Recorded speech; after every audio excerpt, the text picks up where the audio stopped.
देखिए last class में हमने क्या पढ़ा था, फार्मूलों के बारे में पढ़ा था। फार्मूले बड़े डिटेल में हमने देखे थे, जितने बाकी हमारे फार्मूले रह गए थे। आज की क्लास में हमने ये देखना है कि एक्सेल पर जो शीट्स होती हैं उनका क्या मकसद होता है और कौन सी शीट किस मकसद के लिए हम बनाते हैं। ठीक है, देखिए बेसिकली आज के इस कोर्स में आप 6 शीटें पढ़ेंगे। कितनी शीट्स पढ़ेंगे? 6 शीटें पढ़ेंगे। अब उनमें से जो पहली शीट आपके पास है उसको हम कहते हैं इनवॉइस शीट। क्या कहते हैं? Invoice sheet. अब देखिए इनवॉइस शीट क्या होती है? बेसिकली एक तरह का बिल होता है। क्या होता है? एक तरह का बिल होता है। देखिए आगे लिखा हुआ भी है, it is used where to sell one customer to sell item include GST discount equal on all item. यहाँ पर समझने वाली बात है। देखिए ये शीट कब बनती है? जब हम किसी कस्टमर को कोई क्या करते हैं, कोई चीज हम देते हैं यानी कि बेचते हैं। जब कोई चीज कस्टमर को बेची जाती है और उन तमाम चीजों में क्या होता है, गवर्नमेंट सेल टैक्स भी एक जैसा होता है और आपका डिस्काउंट भी एक जैसा होता है। तो उस वक्त जो हमारी शीट बनती है, जो बिल बनता है, उस बिल को हम क्या कहते हैं? इनवॉइस शीट कहते हैं। क्या कहते हैं? Invoice sheet. यहाँ पर समझ आ गई। इसी तरह से जो हमारी दूसरी शीट है उसका नाम है इन्वेंट्री लेजर। क्या नाम है? Inventory ledger. अब ये इन्वेंट्री लेजर कहाँ इस्तेमाल होता है? देखिए it is used where each item contain GST and discount on individual item. मतलब कि ये शीट उस वक्त इस्तेमाल की जाती है, बिल उस वक्त बनाया जाता है जब हमें हर आइटम पर अलग गवर्नमेंट सेल टैक्स देना होता है और हर आइटम पर अलग डिस्काउंट देना होता है। बात समझ आ रही है? पहले वाली शीट क्या है? इनवॉइस शीट क्या कहलाती है? जब तमाम पर आइटम पे एक जैसा गवर्नमेंट सेल टैक्स होता है और एक जैसा क्या होता है? डिस्काउंट होता है। और ये वाली शीट कब इस्तेमाल की जाती है? जब हर आइटम पे अलग आपका डिस्काउंट होता है और अलग क्या होता है? आपका गवर्नमेंट सेल टैक्स होता है। याद समझ आ गई? उसके बाद देखिए तीसरी शीट हमारे पास है प्रॉफिट एंड लॉस शीट। क्या है हमारे पास? Profit and loss sheet. अब ये प्रॉफिट एंड लॉस शीट हम कब इस्तेमाल करते हैं? देखिए लिखा हुआ है, it is used where we see gain और लॉस। इसको हम वहां पर इस्तेमाल करते हैं जहां हमें ये देखना होता है कि हमें यहाँ पर नुकसान हुआ है या फायदा हुआ है। ठीक है, इसी तरह से हमारे पास जो चौथी रिपोर्ट है, वो चौथी शीट है, वो है कमीशन रिपोर्ट। क्या है? Commission report. ये कहां पर इस्तेमाल होती है? It is used for salesman for the company to consult commission. ये वहां पर हम इस्तेमाल करते हैं जहां पर हमें एक सेलमैन का कमीशन निकालना होता है। बात समझ आ रही है? जैसे कंपनी उसने बहुत सारे सेलमैन रखे हुए हैं, अब एक सेलमैन ने ज्यादा सेल की है, एक ने कम सेल की है। अब जाहिर सी बात है, उसने ज्यादा सेल की, उसको ज्यादा कमीशन मिलेगा ना। अब वो कमीशन की मिकदार कितनी होगी, कितनी अमाउंट होगी, हम कैसे निकालते हैं? कमीशन रिपोर्ट से निकालते हैं। इसी तरह से हम चौथी पांचवी करेंगे मार्कशीट। मार्कशीट कहाँ पर इस्तेमाल होती है? It is used for student records like school and colleges etcetera. यानी कि ये हमारे पास स्टूडेंट का रिकॉर्ड मेंटेन करने के लिए, रिकॉर्ड रखने के लिए क्या की जाती है? स्कूल में और कॉलेज यूनिवर्सिटीज वगैरह में क्या की जाती है? इस्तेमाल की जाती है, बनाई जाती है। इसी तरह से आपको लास्ट वाली जो शीट हम पढ़ेंगे वो पढ़ेंगे सैलरी शीट। क्या पढ़ेंगे? सैलरी शीट कहाँ पर बनाई जाती है? It is used for salary calculation for small businesses. यानी कि जो छोटे छोटे कारोबार होते हैं, जैसे आपकी कोई दुकान होगी, उसमें आपने मुलाजिम रखे हुए हैं या 100-150 एम्प्लॉय किसी कंपनी में मौजूद हैं, तो उनकी सैलरीज निकालने के लिए हम क्या करते हैं? सैलरी शीट का इस्तेमाल करते हैं। सही है? अब ये शीट्स बनती कैसे, इस पर चलता है। यहाँ पे कोई मसला नहीं? मसला। अब पहली शीट पर चलता है। पहली शीट क्या हमारी? Invoice sheet. क्या है? Invoice sheet.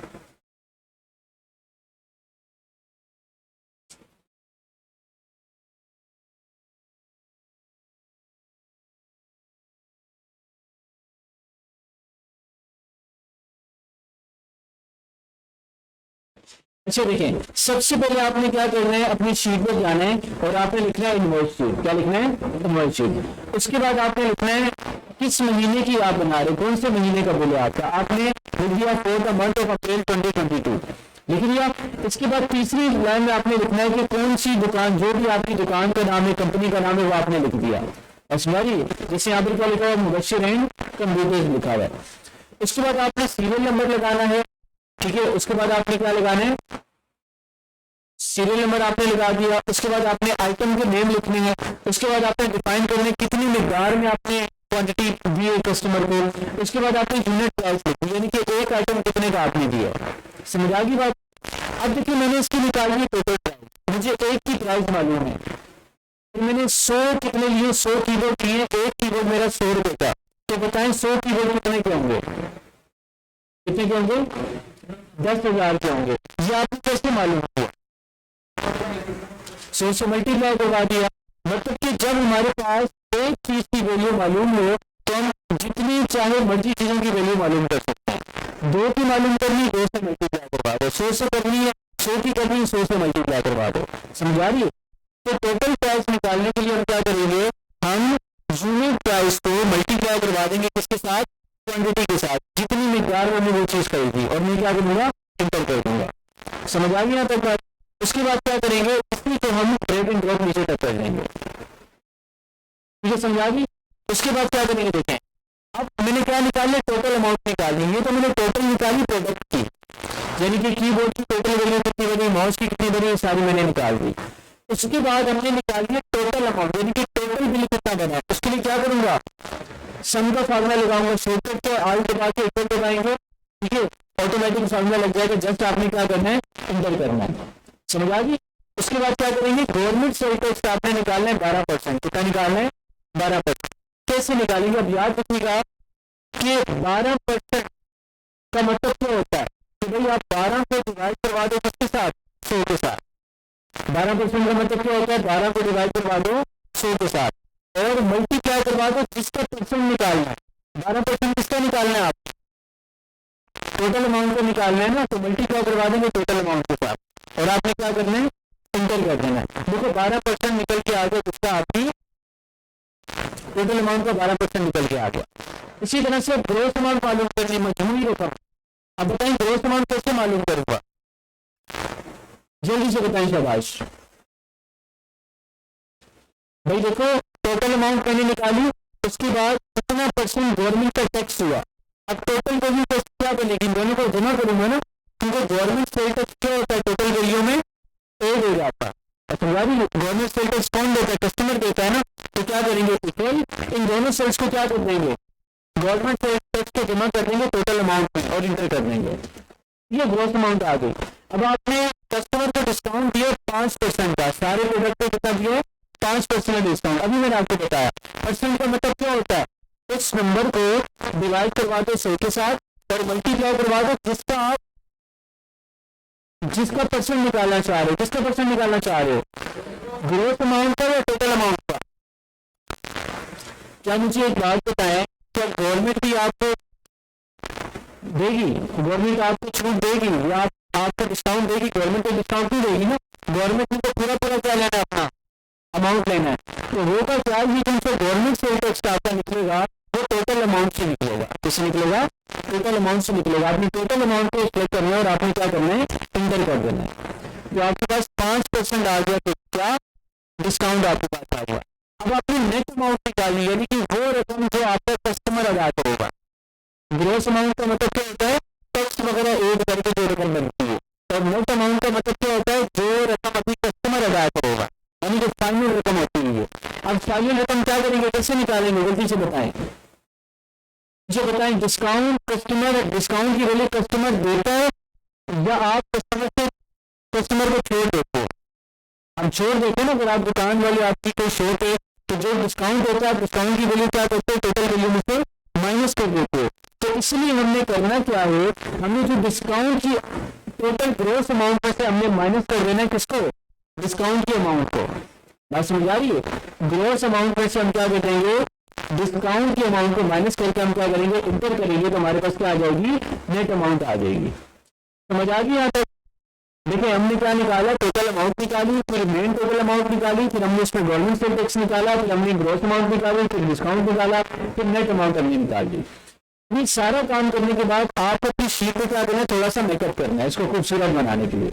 आप लोग भी करते हैं ना, सुबह सवेरे मुँह धोते हैं और बस जो है ना ऐसे हाथों से जल्दी मार के आ जाते हैं, निकल जाते हैं कामों पर, स्कूल पे चले जाते हैं, है ना, काम पे चले जाते हैं। ये आप लोगों का मेकअप होता है, सही है।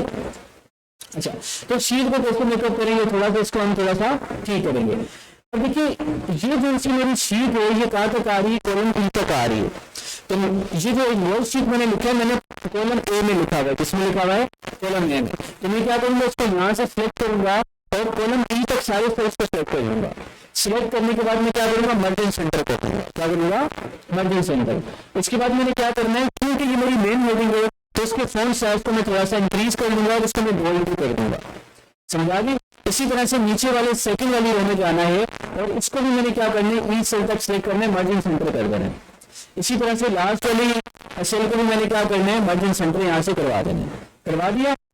उसके बाद देखिए कॉलम ए, सीरियल नंबर में इतनी जगह मुझे नहीं चाहिए तो आप यहाँ से इसको थोड़ा सा छोटा कर सकते हैं, कोई इशू की बात नहीं, समझा गई।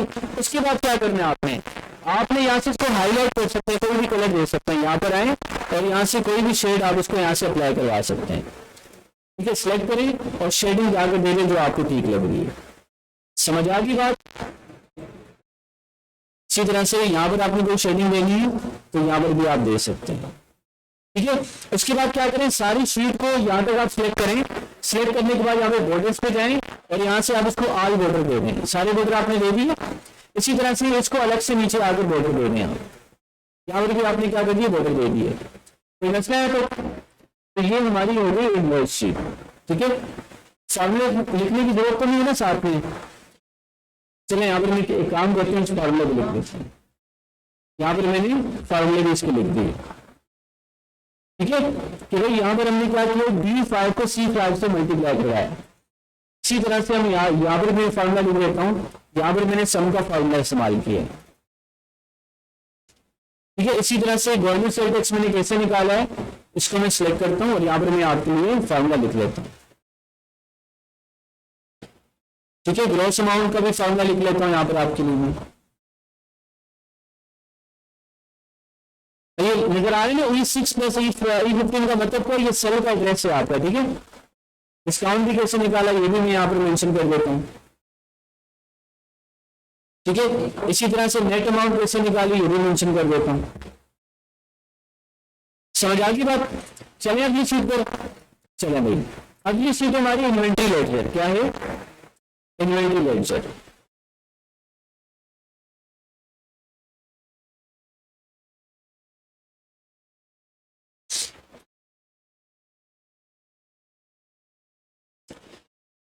अच्छा जी देखिए इन्वेंट्री लेडजर पढ़ते हैं। इन्वेंट्री लेडजर में भी वही तरीके का आ रहा है आपके पास, ठीक है। आपने सबसे पहले क्या लिखना है, इन्वेंट्री लेडजर आपने लिखना है, उसके बाद आपने एक कंपनी का नाम लिखना है, फिर आपने लिखना है कौन से महीने का इन्वेंट्री लेडजर बनाने जा रहे हैं।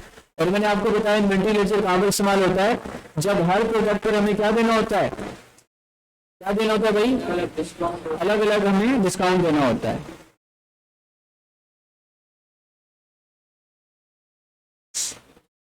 ठीक है। चलिए आगे, अब देखिए मैंने लिखा इन्वेंट्री लेजर लिखा, मैंने लिखा कौन सी कंपनी का बनाने जा रहा हूँ और उसके बाद लिखा कौन से महीने का बनाने जा रहा हूँ, सही। आप डेट भी पूरी लिख सकते हैं। उसके बाद मैंने आइटम आईडी लिख दी, हर आइटम के पीछे उसकी आईडी लिखी हुई होती है, आपने देखा बार कोड के नीचे उसकी आईडी लिखी हुई होती है, ठीक है। तो आपने आइटम आईडी लिख दी या सीरियल नंबर लिखने एक ही बात है। उसके बाद आप आइटम नेम लिखते हैं, आपके पास आइटम नेम आपने लिखी है, आपने ब्रांड मेंशन कर दिया इस ब्रांड का, फिर आपने क्वांटिटी डिफाइन कर दी कि भाई ये इतनी इतनी मिकदार में लिया, फिर आपने यूनिट प्राइस बता दी, क्या बता दी, यूनिट प्राइस आपने बता दी। ये सेम वही तरीके का आ रही है, ठीक है भाई, ये सेम उसी तरह की चीजें। देखिए यहाँ पर देखिए यहाँ तक तो काम आपने क्या करना है, प्रोडक्ट को देख के करना है। एक बंदा आया उसने आपसे मिसाल के लिए 10 मीटर लिए, तो आपको यूनिट प्राइस तो पता होगी ना, लिखी हुई होगी, कहाँ पर लिखी हुई होगी, उस आइटम पर लिखी हुई होगी कि ये प्रोडक्ट इतने का है, या आपको जब लिस्ट मिली होगी जब आपने परचेज किया होगा उस पर लिखा होगा। तो ये चीजें तो आपने ऐसी डेटा फिल कर देना है, यहाँ पर कोई फार्मूले का इस्तेमाल नहीं है। अब यूनिट प्राइस भी आपको पता है, यानी कि एक की कीमत। अच्छा टोटल प्राइस निकालनी है आपने, कैसे निकालेंगे, तो टोटल प्राइस निकालेंगे कैसे, बताएं जरा जरा।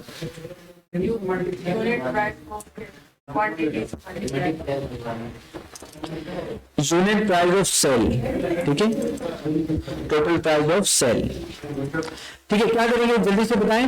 अभी मैंने आपको बताया था टोटल प्राइस निकालने के लिए यूनिट प्राइस को मल्टीप्लाई करवाएंगे किसके साथ, क्वांटिटी के साथ, ठीक है। अब इसका जो फार्मूला है मैं इधर ऊपर करके लिख रहा हूँ, ये मैंने कॉपी किया फार्मूला और यहाँ पर मैंने लिख दिया, ठीक है, समझ आ गई। उसके बाद क्या करना है, फिल हैंडल के जरिए से सारे फार्मूला मैंने नीचे तक फिल कर दिया। अब देखिए यहाँ पर गवर्नमेंट सेल टैक्स अमाउंट निकालनी है, क्या निकालनी है, गवर्नमेंट सेल टैक्स निकालना है। अब देखो यहाँ पर इन्होंने डिफाइन किया है कि भाई गवर्नमेंट सेल टैक्स कितना परसेंट है, मॉनिटर पे 2% है, इसके 5 है, इसके 4 है, 2 है, 3 है, 5 है, 4 है, 1 है, 3 है। बात समझ आ रही बात। अब क्या करना है, देखिए गवर्नमेंट सेल टैक्स आपने निकालना है। आप देखेंगे इक्वल, अब देखिए हर कॉलम में क्या आ रहा है, अलग अलग सेल टैक्स आ रहा है, तो इसके लिए आपने क्या करना है, 2 को 100 से डिवाइड नहीं करवाना, आपने सेल को सिलेक्ट करना है। बात समझ आ रही है। अगर सारे में 2 ही होता है तो सेल को सिलेक्ट करने के बजाय मैं 2 को डिवाइड करवाता 100 के साथ। अगर मैं 2 को 100 से डिवाइड करवा के फुल एंगल को इस्तेमाल करूंगा तो सारों का 2% ही निकलेगा, अलग अलग नहीं निकलेगा। इसलिए मैं क्या कर रहा हूँ, सेल को सिलेक्ट कर रहा हूँ। तो इस सेल को मैंने सिलेक्ट किया, मैंने किया डिवाइडेड बाय, किससे डिवाइड कर दिया, 100 से डिवाइड कर दिया, और मल्टी, अभी मैंने बताया परसेंट का मतलब क्या होता है, उसको डिवाइड करवा दो 100 के साथ और मल्टी क्या करवा दो, जिसका परसेंट निकालने जा रहे हो, किसका निकालने जा रहे हो, टोटल प्राइस का निकालने जा रहे हो, टोटल प्राइस को आपने सिलेक्ट कर लिया। समझा रही है। फिर आपने क्या किया, आपने एंटर कर दिया। देखिए आपके पास ये 2% निकल के आ गया आपका टोटल प्राइस का। ठीक है, अब क्या करना है, फिर एंगल की वजह से नीचे तक इसको ले जाओ। समझ आ गई बात। तो हर अमाउंट का क्या निकल गया आपके पास, गवर्नमेंट सेल टैक्स की अमाउंट आपके पास आ गई। अब आपने ग्रोस अमाउंट निकालनी। ग्रोस अमाउंट का मतलब क्या होता है, जितने भी टैक्स होते हैं उसमें ऐड हो जाते हैं, तो टैक्स वगैरह ऐड करते हैं, क्या बनेगा, गवर्नमेंट सेल टैक्स को मैंने जमा करना है किसमें, टोटल प्राइस में। ऐसे ही ना, टैक्स किसमें ऐड होगा, टोटल प्राइस में ऐड होगा। तो आपने क्या किया, आपने एंटर कर दिया, तो ये आपके पास क्या आ गया, ग्रोस अमाउंट आपके पास आ गई, मजमूई रकम आपके पास आ गई। समझ आ रही बात। उसके बाद आपने डिस्काउंट निकालना है। अब देखो डिस्काउंट भी हर प्रोडक्ट पर अलग अलग आ रहा है, तो इसके लिए मैं क्या करूंगा, अगेन वही तरीके का आ रहा है, इक्वल, इस सेल को मैंने डिवाइड करवा दिया किसके साथ, 100 के साथ, और मल्टीप्लाई करवा दिया जिसका डिस्काउंट निकालने जा रहा हूं। किसका निकालने जा रहा हूं, टोटल प्राइस से निकालूंगा। किसे निकालूंगा, टोटल प्राइस को मैंने सिलेक्ट किया और मैंने क्या कर दिया, एंटर कर दिया। डिस्काउंट की अमाउंट मेरे पास आ गई। समझ आ रही बात। अब क्या करेंगे, इसको ड्रॉप डाउन फिल हैंडल की वजह से नीचे तक ले आएंगे। सही है, समझ आ गई। उसके बाद नेट अमाउंट निकालनी है। नेट अमाउंट कैसे निकलेगी भाई, डिस्काउंट क्या करेंगे, माइनस करेंगे। क्या करेंगे, किससे माइनस करेंगे, डिस्काउंट को किससे माइनस करेंगे, ग्रोस अमाउंट से माइनस करेंगे। किससे माइनस करेंगे, तो मैं क्या लिखूंगा, इक्वल, मैंने ग्रोस अमाउंट से माइनस करवाना है किसको, डिस्काउंट वाली अमाउंट को। मैं क्या कर दूंगा, एंटर कर दूंगा और इसको फिल हैंडल की वजह से नीचे तक ले आऊंगा। ठीक है, तो मेरे पास क्या आ गई, अलग अलग मेरे पास आइटम की क्या आ गई, नेट अमाउंट आ गई। मैंने पता करना है कि भाई कस्टमर ने टोटल अमाउंट कितनी पे करनी है, तो मैं क्या करता हूं, यहां पर जाता हूं, लिखता हूं टोटल नेट अमाउंट। ठीक है, टोटल नेट अमाउंट मैंने लिख दिया। अब यहां पर जाता हूं, टोटल नेट अमाउंट मैं कैसे निकालूंगा, मैं यहां पर जाऊंगा और यहां पर सम का फार्मूला लगा दूंगा, इक्वल, आइट इक्वल दबाएंगे, आप क्या हो जाएगा, ये ऑटोमेटिकली आपका फार्मूला अप्लाई हो जाएगा। और आपने क्या करना है, एंटर करना है। तो टोटल नेट अमाउंट मेरे पास क्या आ गई, ये आ गई। यानी कि ये अब टोटल अमाउंट क्या करनी है, कस्टमर ने पे करनी है। अब देखिए आपने क्या करना है, वही आपने तरीकेकार करना है। पहले वाले सेल को सिलेक्ट करना है, सारे सेल को सिलेक्ट करना है, पहली रो में जहां तक आपकी शीट जा रही है मर्ज सेंटर कर देना है। इसी तरह से दूसरे को भी आपने सिलेक्ट करना है, मर्ज सेंटर कर दिया। इसी तरह से तीसरे वाले को भी सिलेक्ट करने और क्या करने हैं, आप मर्ज सेंटर कर दें। ठीक है, समझ आ गई। इसको भी आप क्या करें, सिलेक्ट करें और मर्ज सेंटर कर दें। ठीक है, टोटल नेट अमाउंट आपके पास यहां पर आ गई। अच्छा, यहां से आप ये भी कर सकते हैं, इसकी ओरिएंटेशन भी चेंज कर सकते हैं, इसको इधर भी आप लगा सकते हैं। ठीक है, जो आपको ठीक लगे, जैसा आपको मुनासिब लगे बात। ठीक है, समझ आ गई। इसको मैं क्या करता हूं, इसको मर्जन सेंटर नहीं करता, ये इसको मैं यहां से हटा ही देता हूं, या आप इसको मर्जन सेंटर कर भी लें। और यहां से आप क्या करें, एक में नया कॉलम ले लेता हूं, नई रो ले लेता हूं, ताकि यहां पर मैं क्या कर सकूं, आपके लिए फॉर्मूले लिख सकूं।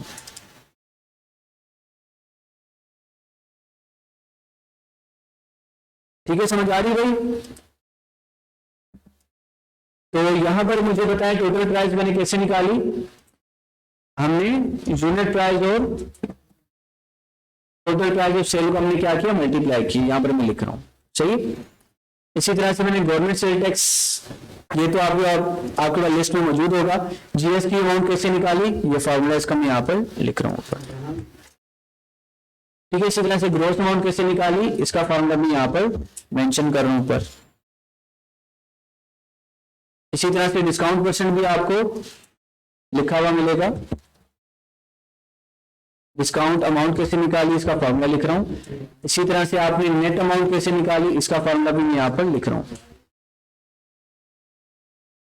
ठीक है, नेट अमाउंट कैसे निकाली ये तो आपको मालूम ही है। ठीक है, समझ आ गई। चले आगे। अच्छा, इसके बाद शीट नंबर 3 पर जाते हैं, मार्कशीट। इस पे जाते हैं भाई। चलिए एक काम करते हैं, पहले प्रॉफिट एंड लॉस शीट पढ़ लेते हैं, थोड़ी आपके लिए इजी रहेगी।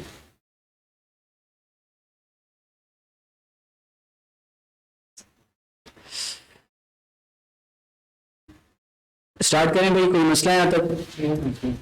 नो मसला, गुड। अच्छा देखिए भाई, प्रॉफिट एंड लॉस शीट आपने नाम लिख दिया शीट का, नीचे आप मेंशन कर देंगे कौन से महीने की है और आप दुकान का नाम लिख देंगे। ठीक है, इसी तरह से देखिए वही सीरियल नंबर आपके पास आ गया, आइटम नेम आ गया, क्वांटिटी आ गया, यूनिट प्राइस ऑफ परचेज आ गया। यूनिट प्राइस ऑफ परचेज का मतलब क्या है कि एक आपने कितने की खरीदी है। परचेज का मतलब क्या होता है, खरीदना। जी आपकी खरीद की वैल्यू आ गई। फिर टोटल प्राइस निकालनी है, कैसे निकालेंगे, वही तरीकेकार है। बताएं भाई क्या तरीकेकार है, कैसे निकालेंगे? अभी मैंने बताया आप लोगों को, यूनिट प्राइस को क्वांटिटी के साथ मल्टीप्लाई करवा देंगे। गुड हो गया भाई। देखिए टोटल प्राइस निकालने क्या करेंगे हम, यूनिट प्राइस ऑफ परचेज को मल्टीप्लाई करवा देंगे क्वांटिटी ऑफ परचेज के साथ। तो मेरे पास क्या आ जाएगा भाई, मेरे पास आ जाएगा टोटल प्राइस ऑफ परचेज आ जाएगा।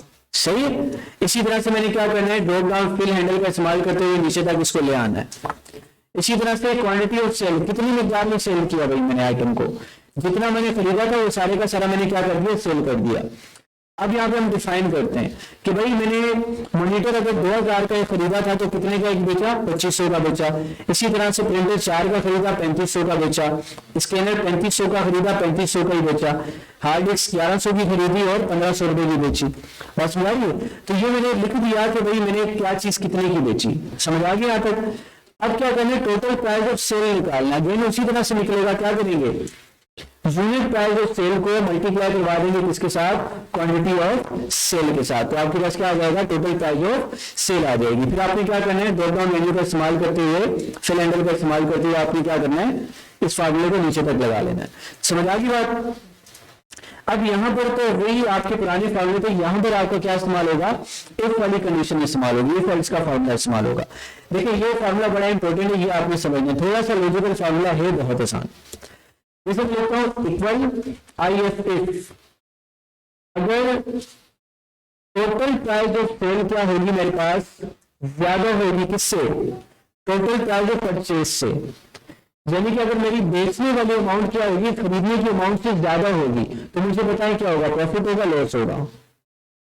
तो मुझे क्या होगा, प्रॉफिट होगा। तो मैंने यही बात कही है कि अगर मेरी टोटल प्राइस ऑफ सेल क्या हो, बड़ी हो मेरी टोटल प्राइस ऑफ परचेज से, तो मुझे क्या शो करे फार्मूला, तो क्या शो करे, प्रॉफिट शो करे। तो इन्वर्टेड कॉमास के अंदर आपने लिखना है प्रॉफिट।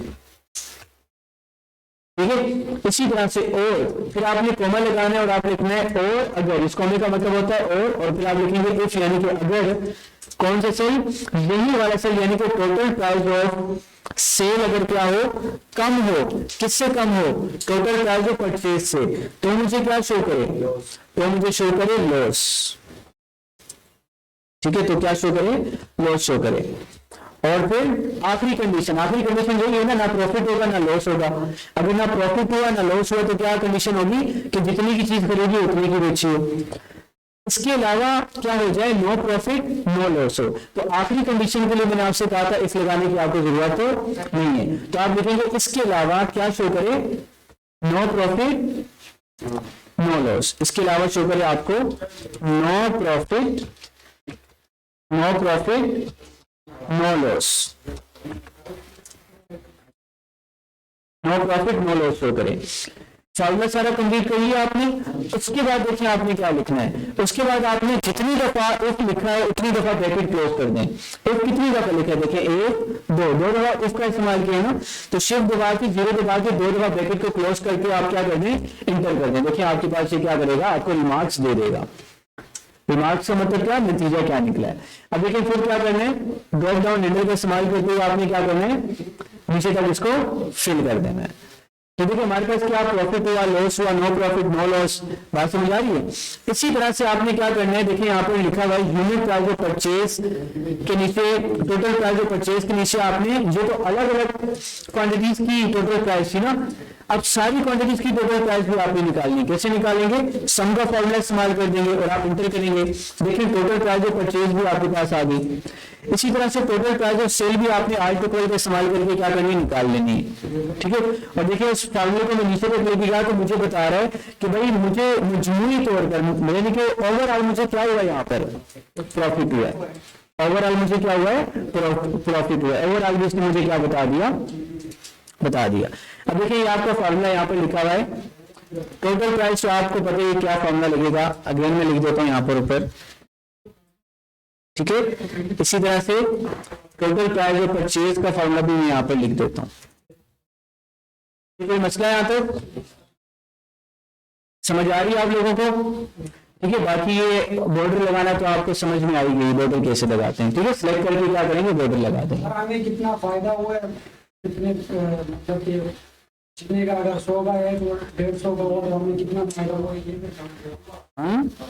तो मतलब 100 का प्रोडक्ट है हमारे पास, हमें 150 की देगी, इधर और भी जो 200 का आप 300 का भेज दिया, तो हमें कितना बेनिफिट करना है। उसके लिए आप एक कॉलम ऐड करें। उसके लिए आप क्या करेंगे, आप टोटल प्राइस ऑफ सेल में से माइनस कर देंगे टोटल प्राइस ऑफ परचेज को, तो आपके पास एक अमाउंट निकल के आ जाएगा जितना आपको प्रॉफिट हुआ है, प्रॉफिट की अमाउंट निकल के आ जाएगी। सिंपल मैथमेटिक्स है ना। देखो अगर आपने पता करना है मुझे कितना फायदा हुआ है, कितना लॉस हुआ है, तो उसके लिए क्या करो, आप यहां से क्या कर दो, टोटल प्राइस ऑफ सेल को माइनस करवा दो किसके साथ, परचेज के साथ। अगर माइनस में वैल्यू आएगी तो मतलब आपको क्या हुआ, नुकसान हुआ है। अगर प्लस में वैल्यू आएगी तो उसका मतलब क्या है, आपको फायदा हुआ है। समझ आ गई बात। अच्छा जी, उसके बाद एक और शीट कर लेते हैं, कर लें।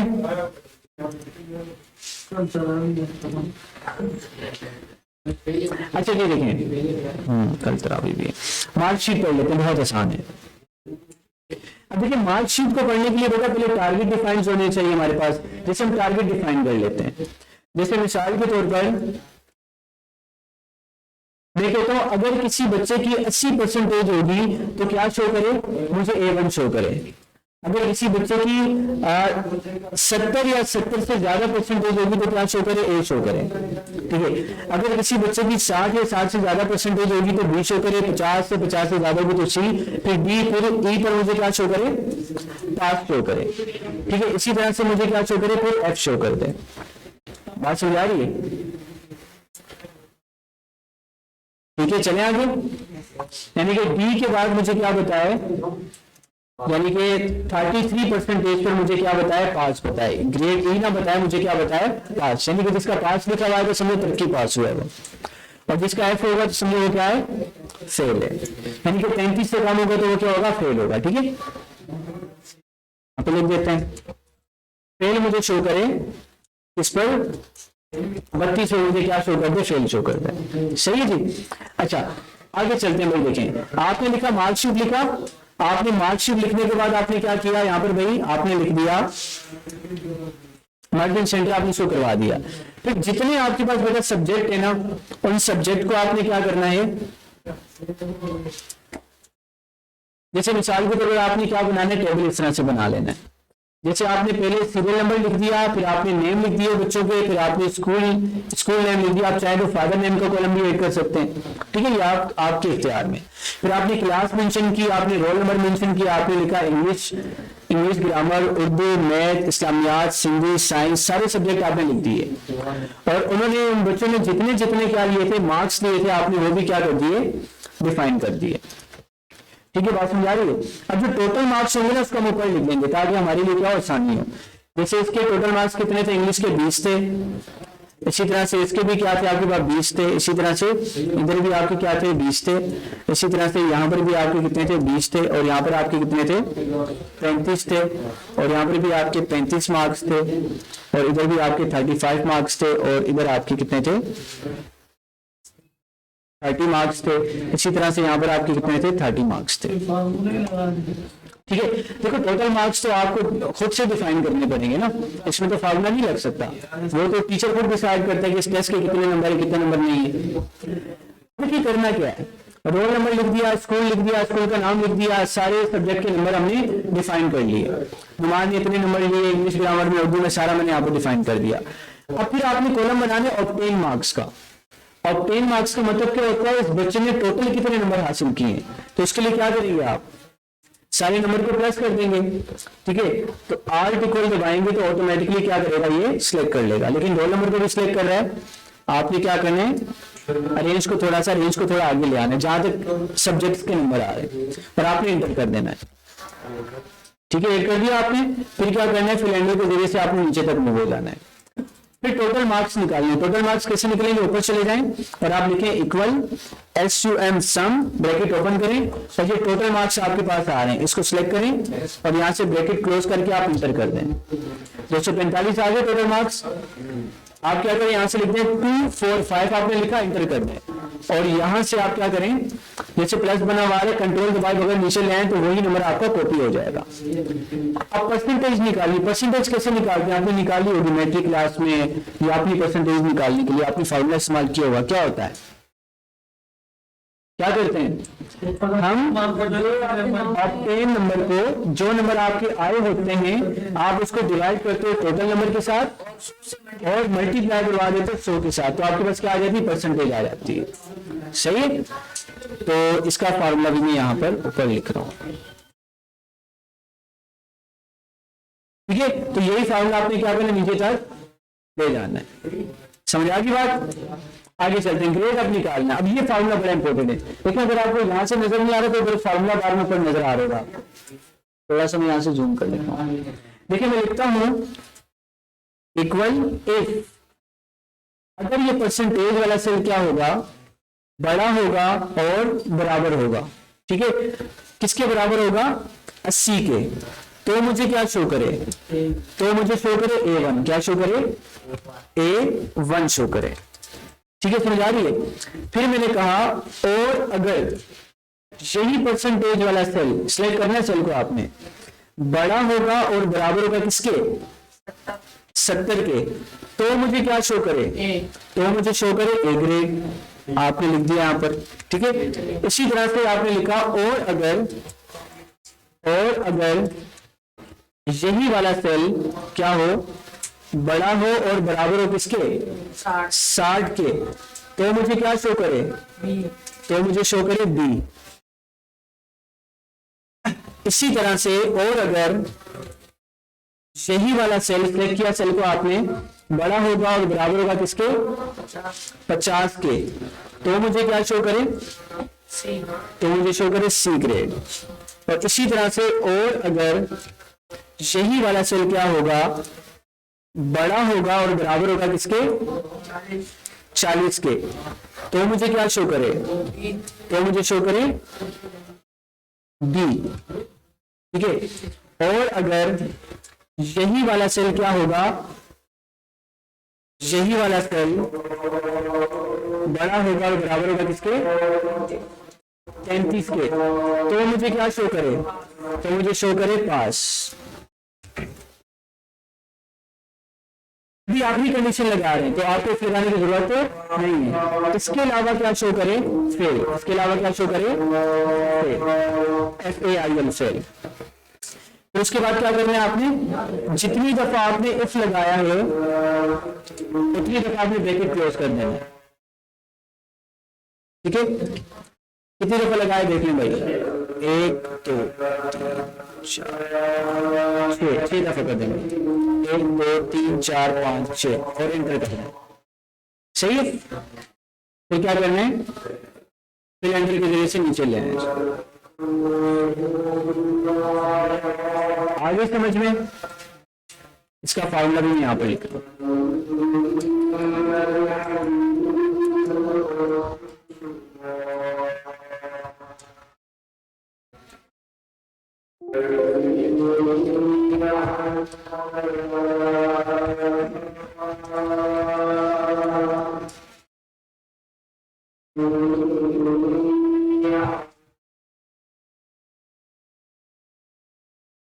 बच्चे, ये आप लोग नमाज पढ़ें।